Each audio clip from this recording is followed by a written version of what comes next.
Assalamualaikum warahmatullahi wabarakatuh. Perkenalkan, saya Astra Prima Budiarti, dosen program studi S1 Manajemen Universitas Negeri Padang. Pada video ini, saya akan memaparkan teknik pengajaran yang saya lakukan dengan metode DIA, Delivery, Interaction, and Assessment. Beberapa mata kuliah yang pernah saya ampu diantaranya pengantar bisnis, pengantar manajemen, manajemen pemasaran 1 dan 2, strategi pemasaran, komunikasi bisnis, dan komunikasi pemasaran. Saya akan menjelaskan metode pengajaran pada salah satu mata kuliah yang saya ampu, yaitu pengantar manajemen. Pengantar manajemen adalah mata kuliah wajib Fakultas Ekonomi, di mana mata kuliah ini tidak hanya dipelajari oleh mahasiswa program studi manajemen, akan tetapi juga dipelajari oleh mahasiswa pada prodi lain di Fakultas Ekonomi. Mata kuliah ini terdiri dari 3 SKS yang wajib diikuti oleh mahasiswa pada semester 2 perkuliahan. Pengantar manajemen merupakan dasar ilmu manajemen yang harus dipelajari mahasiswa untuk melanjutkan ke mata kuliah yang lebih spesifik. Mata kuliah ini bertujuan untuk memberi pemahaman kepada mahasiswa tentang konsep dasar manajemen. Topik yang dibahas menyangkut konsep dasar manajemen, perkembangan pemikiran manajemen, prinsip, tugas, dan tanggung jawab manajer, sistem dan proses manajemen, fungsi manajemen, diantaranya fungsi perencanaan, pengorganisasian, kepemimpinan, dan pengendalian dalam organisasi. Selanjutnya, dipelajari tentang inovasi dan mengelola perubahan serta menciptakan teamwork dalam organisasi. Dengan mengikuti mata kuliah pengantar manajemen, mahasiswa diharapkan mampu memahami dan menganalisa konsep dasar manajemen, mampu memahami dan menganalisa tingkatan manajemen, mampu memahami dan menganalisa tentang evolusi teori manajemen, mampu memahami dan menganalisa tentang lingkungan dan budaya organisasi, serta etika dan tanggung jawab sosial perusahaan. Mampu memahami dan menganalisa proses pengambilan keputusan, mampu memahami dan menganalisa fungsi perencanaan, mampu memahami dan menganalisa struktur dan desain organisasi, mampu memahami dan mempraktekkan komunikasi organisasi, mampu memahami dan menganalisa proses staffing dalam organisasi, mampu memahami dan menganalisa proses perubahan organisasi, mampu memahami dan membentuk tim dan kelompok kerja, mampu memahami dan menganalisa teori motivasi dan kepemimpinan, dan yang terakhir, mampu memahami dan menganalisa fungsi pengendalian dalam organisasi. Agar course learning outcome tersebut dapat dicapai, mahasiswa diberikan topik pembelajaran yang dibagi ke dalam 14 kali pertemuan.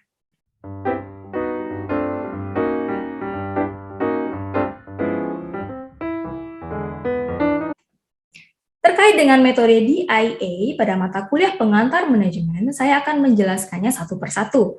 Pertama, metode delivery. Metode delivery adalah bagaimana saya menyampaikan materi pembelajaran dengan berorientasi pada course learning outcome. Beberapa metode yang saya gunakan diantaranya pengajaran menggunakan textbook dan analisis case study. Textbook yang digunakan pada mata kuliah pengantar manajemen adalah manajemen yang ditulis oleh Robbins and Culture. Sebelum perkuliahan, pada setiap pertemuan, mahasiswa diminta untuk memahami materi di textbook sesuai dengan RPS yang sudah disampaikan pada awal perkuliahan. Sehingga saat perkuliahan tatap muka, mahasiswa lebih mudah memahami materi yang diajarkan. Kemudian metode yang kedua adalah analisis case study. Mahasiswa diharapkan mampu berpikir kritis dalam menemukan solusi dari setiap permasalahan yang dihadapi. Pada beberapa pertemuan, mahasiswa diminta untuk membahas kasus terkait dengan materi pembelajaran dan berdiskusi tentang solusi dari permasalahan tersebut bersama teman-temannya. Selanjutnya adalah interaction. Untuk menjalin interaksi dengan mahasiswa, saya melakukan pertemuan tatap muka, baik secara online maupun offline. Interaksi secara online dilakukan dengan memanfaatkan media Zoom meeting pada jam kuliah, dan WhatsApp group untuk berdiskusi di luar jam kuliah dengan mahasiswa. Di samping itu, untuk mendukung pembelajaran asinkronus dilakukan melalui platform e-learning yang sudah disediakan oleh pihak universitas. E-learning ini adalah suatu sistem pembelajaran elektronik berupa situs web yang dapat diakses oleh dosen maupun mahasiswa dimanapun mereka berada.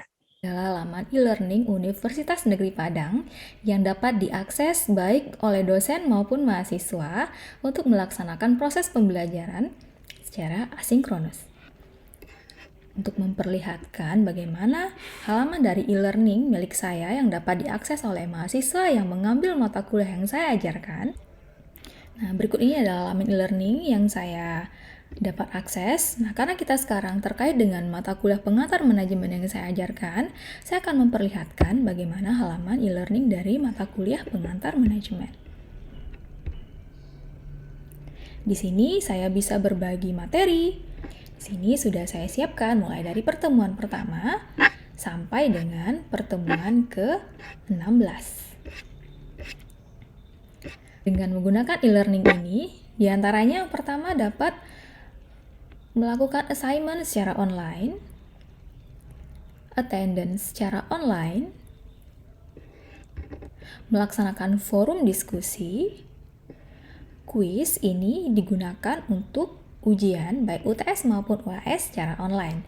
Di samping itu, dosen juga bisa berbagi sumber referensi, bisa buku, file, atau URL video di YouTube yang dapat diakses oleh mahasiswa di laman e-learning-nya juga. Dan yang ketiga adalah assessment. Pada pertemuan pertama perkuliahan, saya akan menjelaskan beberapa hal pokok yang harus diketahui oleh mahasiswa. Di antaranya tata tertib, rancangan pembelajaran selama 1 semester, dan kriteria penilaian mata kuliah. Hal ini saya lakukan agar mahasiswa dapat merencanakan target belajarnya selama 1 semester pada mata kuliah pengantar manajemen. Dan mereka juga merancang strategi untuk berhasil menyelesaikan perkuliahan dengan hasil yang memuaskan. Nah, berikut ini beberapa aspek yang dinilai pada mata kuliah pengantar manajemen.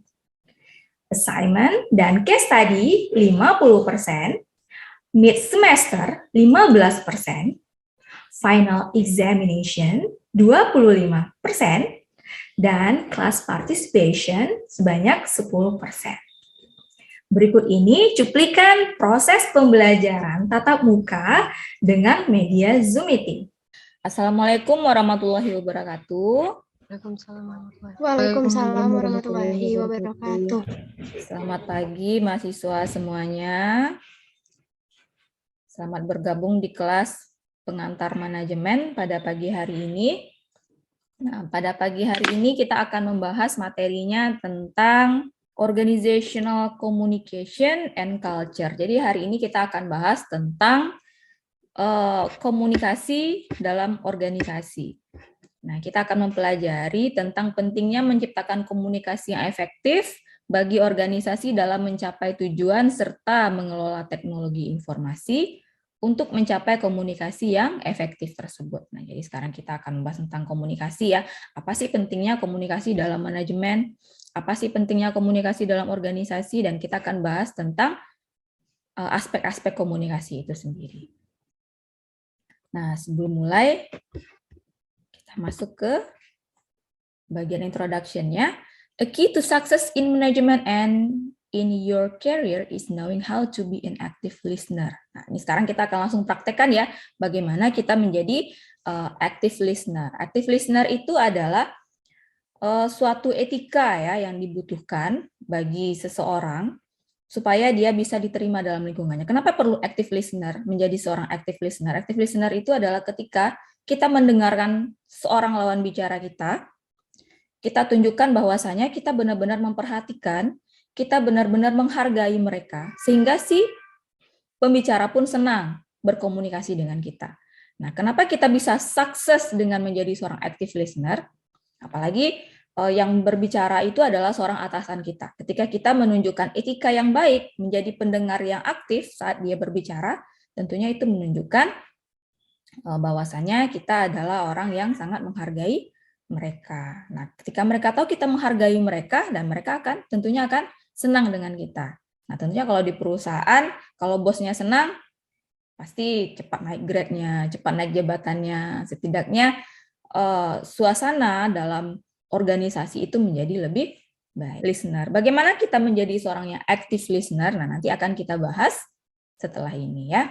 Nah, pada pertemuan ini yang akan kita bahas itu adalah terkait dengan the nature and function of communication. Jadi di sini kita akan bahas tentang apa sih itu komunikasi, apa jenis-jenis komunikasi, apa sih fungsi dari komunikasi. Lalu kita akan mempelajari tentang proses-proses dari komunikasi tersebut. Lalu apa saja sih hambatan dalam berkomunikasi? Nah, pastinya komunikasi itu nggak selalunya lancar ya, pasti ada hambatan-hambatan. Kemudian bagaimana internet dan sosial media mempengaruhi komunikasi dalam sebuah perusahaan atau organisasi. Nah, kemudian yang terakhir kita nanti akan membahas tentang hal-hal apa saja sih yang terjadi terkait dengan komunikasi dalam sebuah organisasi. Oke, kita lanjut ke materinya. Nah, what is communication? Apa sih itu komunikasi? Nah, kalian tentu pasti sering dengar ya, komunikasi itu adalah bahasa kita sehari-hari. Nah, sebelum kita lanjutkan, ada yang ingin berpendapat tentang apa sih itu komunikasi? Komunikasi menurut kalian itu sebelumnya apa? Silahkan. Hubungan timbal balik antara dua orang atau lebih, Bu. Hubungan timbal balik antara dua orang atau lebih. Siapa tadi yang menjawab itu? Sally, Bu. Oke, Sally. Hubungan timbal balik antara dua orang atau lebih. Oke, siapa lagi yang mau berpendapat tentang komunikasi? Apa sih itu komunikasi? Komunikasi betul-betul ya, harus ada dua orang atau lebih. Apa lagi? Menurut saya, Bu, komunikasi adalah suatu aktivitas menyampaikan informasi kepada satu orang kepada orang lain. Orang yang satu ke orang lainnya. Siapa tadi itu menjawab? Pani Puspitasari, Bu. Ini kayaknya ada masalah nih sama Ibu, nggak bisa ngelihat siapa yang jawab nih.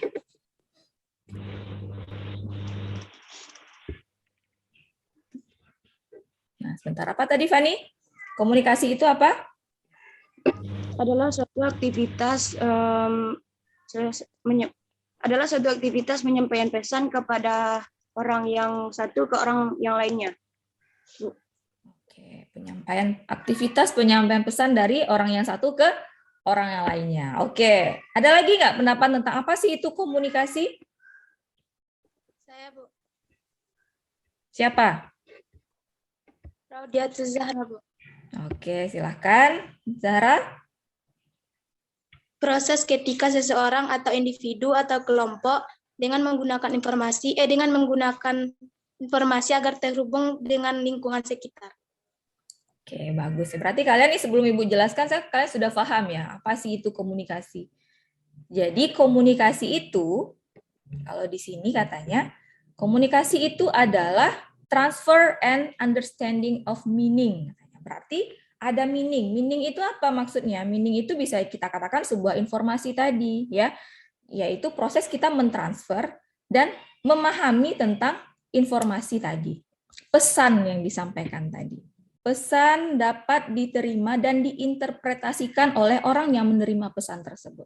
Nah, itu ada transfer. Jadi dalam proses komunikasi, si penyampai pesan itu mengirimkan pesannya kepada si penerima pesan. Dan si penerima ini menginterpretasikan pesan tersebut menjadi sebuah informasi. Nah, jadi komunikasi itu adalah proses mentransfer pesan dan dimengerti oleh si penerima menjadi sebuah informasi. Nah, bagaimana misalnya komunikasi itu terjadi hanya antar satu pribadi saja? Bisa tidak? Bisa, Bu. Bisa, Bu. Gimana? Bagaimana itu maksudnya? Komunikasi satu individu saja, dia tidak melibatkan orang lain. Komunikasi seperti komunikasi dengan sendiri, Bu. Seperti ngomong sendiri gitu, Bu. Seperti ngomong sendiri ya. Oke, itu komunikasi juga? Iya, Bu. Iya.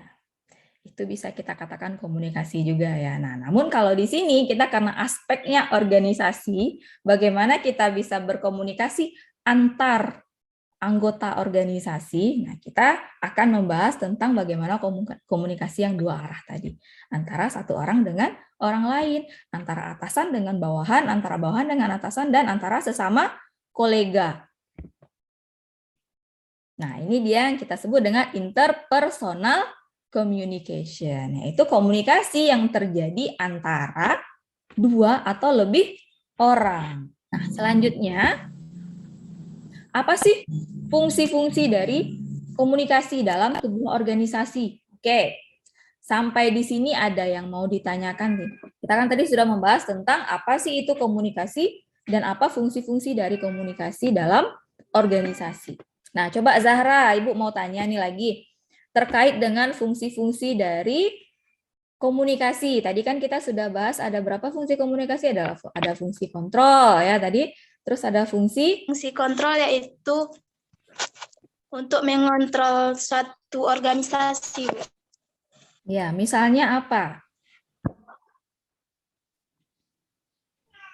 Misalnya ada suatu masalah, maka setiap organisasi harus saling berkomunikasi antara anggota dengan atasan atau anggota dengan anggota untuk menyelesaikan masalah tersebut. Oke, itu fungsi kontrol ya. Jadi fungsi kontrol dari komunikasi itu tujuannya adalah untuk mengontrol tindakan orang-orang yang ada dalam organisasi itu tadi. Jadi ketika ada hal-hal yang sepertinya akan merusak organisasi, nah dengan adanya komunikasi itu tadi, kita bisa menghambat terjadinya hal-hal yang merugikan organisasi itu tadi. Ada lagi yang namanya motivasi. Apa itu fungsi motivasi dan contohnya dalam perusahaan? Fungsi motivasi. Fungsi motivasi itu memberi motivasi kepada atasan memberi motivasi kepada bawahannya, Bu. Motivasi itu suatu dorongan ya. Bagaimana seorang atasan bisa memberikan dorongan kepada bawahannya supaya bisa bekerja yang betul, supaya bekerja lebih baik lagi, lebih semangat lagi. Nah, itu termasuk bagian dari fungsi motivasi dalam organisasi. Saya, Bu. Siapa yang menjelaskan? Siapa? Saya, Bu. Oke, Putri, silahkan. Apa itu, Putri? Komunikasi dalam organisasi berfungsi untuk memperoleh informasi mengenai lingkungan kerja dan cara bertindak terhadap lingkungan organisasi, Bu. Oke, misalnya apa? Contohnya, karyawan membutuhkan informasi soal tugas, pekerjaan, dan dengan siapa mereka akan bekerja. Bagus ya. Di sini dia menceritakan bagaimana sih proses dari komunikasi itu sendiri. Di sini dia bilang, before communication take place, a purpose expressed as message to be conveyed must exist. Nah, jadi kalau di awal dari proses komunikasi itu katanya purpose itu tujuan. Apa tujuannya di sini? Message ya. Message itu adalah pesan. Jadi sebelum komunikasi itu dilakukan, suatu pesan yang akan disampaikan itu harus ada. Nah, jadi kalau dalam komunikasi itu ya harus ada pesan dulu yang mau kita sampaikan. Jadi hal yang penting dalam sebuah komunikasi itu adalah apa sih pesannya? Nah, kemudian it passes between a source. A source itu sender. Jadi pesan tadi itu akan melewati ya, pesan itu maksudnya di sini pesan itu dimulai dari si pengirim pesan, a sender, dan disampaikan kepada si penerima pesan. Nah, pesan itu dikonversi menjadi encoding. Nah, konversi pesan dari si pemberi pesan, si penyampai pesan itu namanya encoding. Ketika sebuah pesan kita interpretasikan, nah itu namanya proses encoding. Dan dari encoding ini akan melewati sebuah channel. Channel itu media. Media itu adalah alat apa sih yang kita gunakan dalam menyampaikan pesan tadi. Misalnya kayak kita sekarang, kita berkomunikasi melalui Zoom meeting. Nah, channel itu yang dimaksud di sini adalah Zoom meeting tadi. Nah, misalnya kalian komunikasi melalui telepon. Nah, channel yang digunakan itu adalah telepon. Misalnya kalian menyampaikan pesan via chat WhatsApp. Nah, channel yang digunakan di sini adalah WhatsApp. Nah, itu maksudnya channel. Dan dari channel tadi sampai kepada receiver. Receiver itu adalah si penerima pesan yang mentranslate pesan tadi. Nah, proses translate pesan tadi namanya decoding. Dia translate menjadi informasi. Nah, proses yang disampaikan tadi itu seperti ini. Komunikasi itu ada yang namanya istilahnya non-verbal communication. Sebenarnya jenis-jenis komunikasi itu banyak ya. Ada verbal communication, ada non-verbal communication. Kalau verbal itu kita menggunakan bahasa. Ada bahasa yang dia gunakan. Selain bahasa tubuh maksudnya ya. Nah, kalau non-verbal ini yang kita gunakan adalah bahasa tubuh. Apa itu non-verbal communication? Dia itu tidak menggunakan kata-kata. Dia hanya menggunakan bahasa tubuh dan verbal intonation namanya. Nah, bagaimana kita bisa memahami lawan bicara kita juga bisa memahami dari body language-nya. Apakah ini orang ini mendengarkan apa yang kita sampaikan atau tidak? Kalian lebih senang mengucapkan kata-kata atau ekspresi atau body language? Lebih senang yang mana? Ekspresi, Bu. Ekspresi. Ya, itu termasuk non-verbal communication. Kalian pernah nggak bilang, aku sebel loh sama kamu ini? Itu pasti jarang sekali ya. Pastinya kalian kalau lagi ngambek, kalian diem. Nah, gitu. Itu namanya non-verbal communication. Kemudian kita lanjutkan ke, nah ini dia. Barrier to communication. Yang pertama itu information overload. Jadi ada hambatan dalam komunikasi, suatu pesan itu tidak benar-benar diterima oleh si penerima, itu ketika terjadi information overload. Kebanyakan informasi. Sehingga si penerima pesan ini nggak tahu nih, ini yang penting yang mana gitu. Informasinya semua banyak sekali. Bagaimana pesan itu diterima oleh si penerima pesan itu tergantung dengan emosi mereka masing-masing.